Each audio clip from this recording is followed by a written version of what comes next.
तो नमस्कार प्यारे साथियों, आप सभी का आप ही के अपने YouTube चैनल पर दिल से बहुत बहुत स्वागत करता हूं। तो दोस्तों, इस वीडियो में हम डिस्कस करेंगे एचपीएसएससी हमीरपुर की तरफ से आज क्लर्क का एग्जामिनेशन कंडक्ट किया है, जिसका बेसिकली पोस्ट कोड था पोस्ट कोड 839।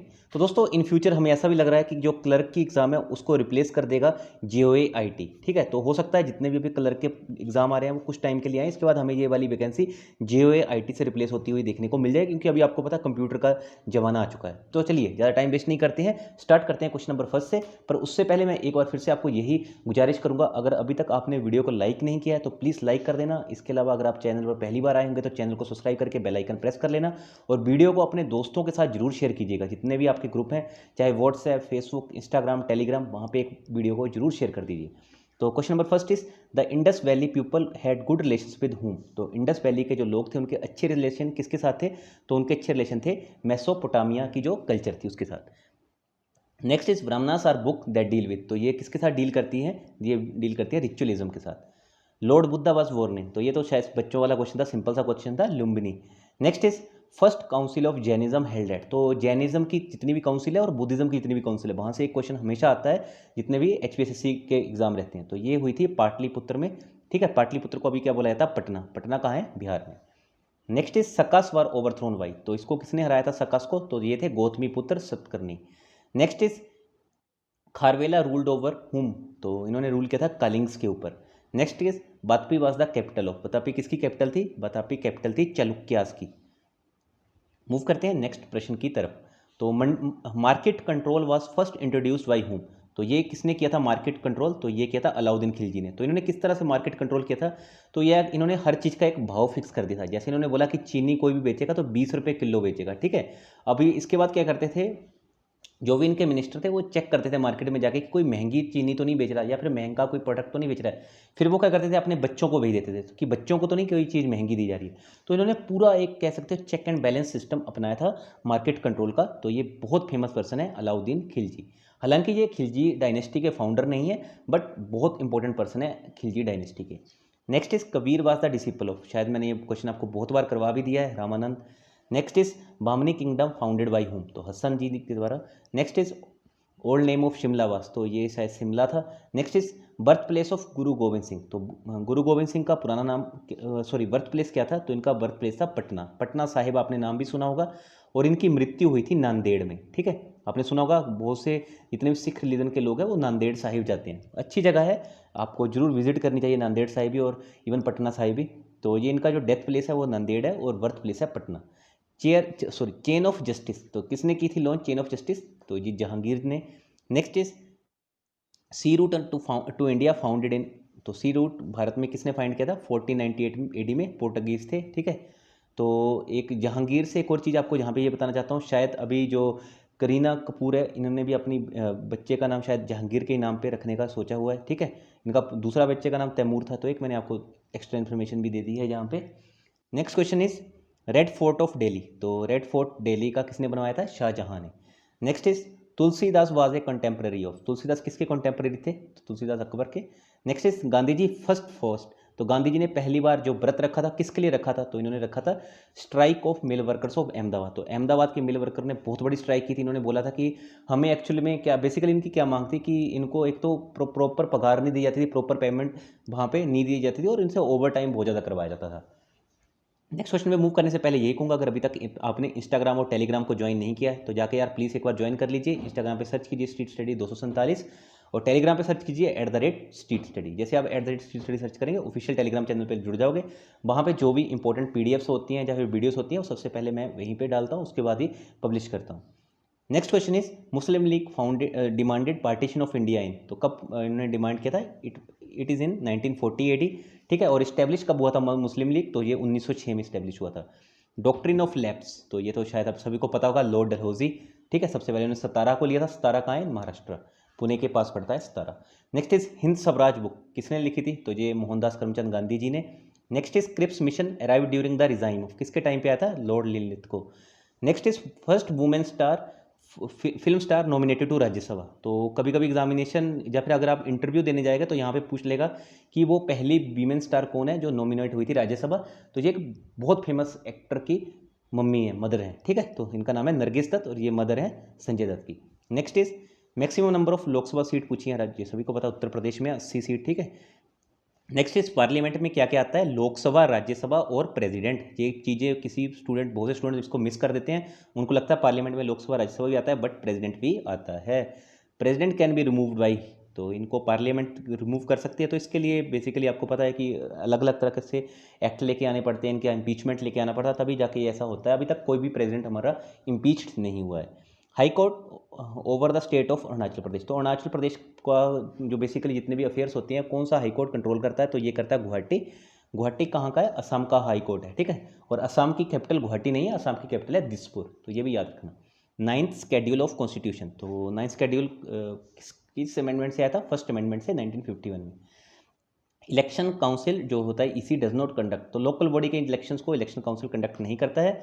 25वां राज्य कौन था भारत का, तो 25वां राज्य था गोवा, ठीक है। Next is national integration council headed by, तो इंटीग्रेशन का काम हो रहा है तो कौन करेंगे, ये हमारा काम करेंगे प्राइम मिनिस्टर, ठीक है। प्रेसिडेंट नहीं आएगा, पीएम आएगा। यहाँ पे टाइपिंग एरर ठीक कर लेना इसको। नेशनल इंटीग्रेशन काउंसिल को जनरली पीएम हमारे मोदी जी ही हेड करेंगे। Not an element of state, ठीक है। तो इनमें से आपको बताना था एलिमेंट क्या नहीं है स्टेट का, नेशनलिज्म नहीं था, ठीक है। वहाँ पे ये पीएम कर लेना इसको। Next is welfare state declared by हुम, DPSP. Next is maximum strength of Rajya Sabha, तो राज्यसभा की मैक्सिमम स्ट्रेंथ कितनी होती है, 250, जिसमें 238 होते हैं जो चुनकर आते हैं और 12 होते हैं जो नॉमिनेटेड होते हैं, ठीक है। आप कह सकते हो इलेक्टेड और nominated. Writ not in constitution, कौन सी इसमें थे, 4 ऑप्शन दिए होते, कौन सी नहीं है कॉन्स्टिट्यूशन में, तो इसमें डिफरेंट तरह की रिट आपने पढ़ी होगी, हैबियस कॉर्पस, मैंडामस, ठीक है, क्वो वारंटो, सर्शरी, तो इसमें से क्या नहीं है, तो इसमें से इंजेक्शन नहीं है। Panchayati Raj is included in state list. Attorney general appointed by president. तो दोस्तों बाई चांस अगर मुझे लगता है किसी क्वेश्चन को बाई चांस मेरे से गलती से एक्सप्लेन हो गया है या टाइपिंग एरर के कारण मेरे से गलत एक्सप्लेन हो गया, तो I will definitely solve this question in the comment section. तो एक बार कमेंट सेक्शन जरूर चेक करें ना, पिन कमेंट में मैं इस क्वेश्चन को सही कर दूंगा, क्योंकि मेरे से भी कोई गलती हो सकती है। टू एरर इज ह्यूमन, इंसानी गलतियों का पुतला, और मैं भी कोई भगवान नहीं हूँ। नेक्स्ट इज स्मॉलेस्ट प्लेनेट, तो मरकरी है, बुध, ठीक है। वर्नल इक्विनॉक्स फॉल्स ऑन, तो ये कब आता है, 21 मार्च को, ठीक है। Jet stream is founded in troposphere. Next is most destructive, इनमें से कौन क्या सबसे ज़्यादा डिस्ट्रक्टेड होता है, टोर्नेडो, ठीक है। नॉट ए सेडिमेंट्री रॉक, तो basalt. Next is tropical grasslands of Africa, तो अफ्रीका के ट्रॉपिकल ग्रासलैंड को बोला जाता है savanna. Elephant Pass, Sri Lanka. Next is capital of Bolivia, La Paz, तो ये भी इंपॉर्टेंट क्वेश्चन था। Nippon is the name of, तो निप्पॉन था जापान का नाम, ठीक है। जापान का भी नया नाम था निप्पॉन, जो पहले नाम था। Next is largest island in the Indian Ocean, तो Madagascar. Next is not a cash crop, तो जवार एक कैश क्रॉप नहीं है। Chief industrial city of Italy, Italy की जो कैपिटल है दैट इज रोम, ठीक है। और जो इनकी इंडस्ट्रियल सिटी है उसका नाम है Milan. Next is Maoris are inhabitants of, तो न्यूजीलैंड के इनहेबिटेंट्स को बोला था। और न्यूजीलैंड के जो न्यूजीलैंड वालों को आपने एक और नाम भी सुना होगा, किवीज के नाम पे भी इनको जाना जाता है। Next is forbidden city, Lhasa, ठीक है, तिब्बत की है ये। Next is first satellite launched by, तो ये यूएसएसआर ने लॉन्च किया था उस टाइम पे, ठीक है, जिसमें रशिया का आप कह सकते हो बहुत इंपॉर्टेंट रोल था। River flows through a rift valley, Narmada. Next is highest waterfall in India, तो जोग में है ये। Next is India's rainfall is, तो कन्वेक्शनल रेनफॉल होता है जो भारत में होता है। Eastern most state Arunachal Pradesh. Next is Kaziranga national park, तो काजीरंगा नेशनल पार्क है असम में, कैपिटल है दिसपुर, और जिनका हाई कोर्ट है गुवाहाटी में। Arthashastra by Kautilya is related to हूँ, Arthashastra by Kautilya is related to political reason, ठीक है। ये अभी अर्थशास्त्र जो कौटिल्य का नाम था, जब इनको चाणक्य भी बोला जाता है, इनका नाम खुद अभी पीएम मोदी ने भी, जब वो अभी यूनाइटेड नेशन का जो कॉन्फ्रेंस थी यूएस में, तो वहाँ गए थे, तब वहाँ पे इन्होंने चाणक्य जी का नाम लिया था, क्योंकि बहुत बड़े अर्थशास्त्री थे। स्टैगफ्लेशन, स्टैगफ्लेशन में क्या होता है, इन्फ्लेशन और राइजिंग अनएम्प्लॉयमेंट। जैसे अभी का टाइम क्या है, स्टैगफ्लेशन का, क्योंकि अभी इन्फ्लेशन भी बहुत ज़्यादा बढ़ रही है और अनएम्प्लॉयमेंट भी बहुत ज़्यादा बढ़ रही है। जब ये दोनों चीज़ें बढ़ती हैं, दोनों चीज़ों का इंक्रीज होना, that is called as stagflation. NABARD, national bank for agriculture and rural development, तो किस चीज़ से रिलेट करता है, एग्रीकल्चर एंड रूरल एरियाज, ठीक है। और नबार्ड का हेडक्वार्टर है मुंबई में, आरबीआई का हेडक्वार्टर है मुंबई में। If CRR increases credit creation will decrease, ठीक है। जब कभी भी सीआरआर इंक्रीज करती है, क्रेडिट क्रिएशन डिक्रीज हो जाती है, ठीक है। अभी कभी भी मार्केट में कैश लेके आना हो तो CRR को डिक्रीज़ करना पड़ता। तो अभी आपने देखा होगा कोरोना वायरस के टाइम पे पहले CRR 4% थी, जिसको डिक्रीज़ करके 3% पे लेके आ गए थे। तो अभी कैश की जो किल्लतें हैं वो खत्म हो सकें, इसलिए अभी मार्केट में RBI CRR को डिक्रीज़ करता है ताकि क्रेडिट क्रिएशन को इंक्रीज़ किया जाए, और जब भी इंक्रीज़ हो जाए तो क्रेडिट क्रिएशन डिक्रीज़ हो जाता है। 2022 में हमें डेफिनेटली CRR बढ़ता हुआ देखने को मिल सकता है, क्योंकि उस टाइम पे RBI को जो इंटरेस्ट रेट है वो भी बढ़ाने पड़ेंगे। अभी आपने देखा होगा FDs के इंटरेस्ट रेट बहुत कम देर पे चले गए हैं। मैं कह रहा हूँ लो, ऑल टाइम लो पर चल रहे हैं इस टाइम पे FD के इंटरेस्ट, जिसके कारण क्या हो रहा है, बहुत से लोग स्टॉक मार्केट में इधर उधर पैसा लगा रहे हैं। तो इसलिए RBI 2022 में एक्सपेक्टेड है कि यहाँ पे CRR को डिक्रीज़ करके क्रेडिट क्रिएशन को इंक्रीज़ करेगा। ठीक है, सॉरी, CRR को इंक्रीज़ करेगा, क्रेडिट क्रिएशन को डिक्रीज़ करेगा। अभी CRR डिक्रीज़ की गई है। Next is taxation is a tool of ways policy. ठीक है, next is balance of trade is the difference between countries imports and export. जो इंपोर्ट एंड एक्सपोर्ट का डिफरेंस है, that is BOT, balance of trade. New economic policy कब आई थी? 1991 में। Banking service sector का part है और ये टर्शरी सेक्टर के अंडर आता है। वाटर सिस्टम, पुराने ज़माने में यही होता था। ठीक है, exchange of goods with goods. ठीक है, पुराने ज़माने में क्या करते थे, जैसे आपको आटा चाहिए, जैसे गेहूं का आटा चाहिए, ठीक है, तो आप क्या करोगे, मक्की का आटा गेहूं के आटे के साथ एक्सचेंज कर दोगे। ठीक है, तो ऐसे बहुत सी चीज़ें होती थी उस टाइम पे। जैसे आपके घर पे भैंस है, तो आपको अगर आपको गाय का दूध चाहिए तो आप भैंस के दूध को गाय के दूध के साथ एक्सचेंज कर लोगे। तो exchange of goods with goods is known as barter system. क्योंकि उस टाइम पे इतनी ज़्यादा करेंसी का बोलबाला नहीं था, इसलिए exchange of goods with goods होता था थ्रू वाटर सिस्टम। IMF की फुल फॉर्म पूछ ली थी, सिंपल था, इंटरनेशनल मॉनेटरी फंड। इस्टेब्लिशमेंट है 1944 में, और हेडक्वार्टर हैं इसके वाशिंगटन DC में। ठीक है, और वर्ल्ड बैंक के भी हेडक्वार्टर हैं वाशिंगटन DC, तो ये दोनों कहाँ हैं? USA में।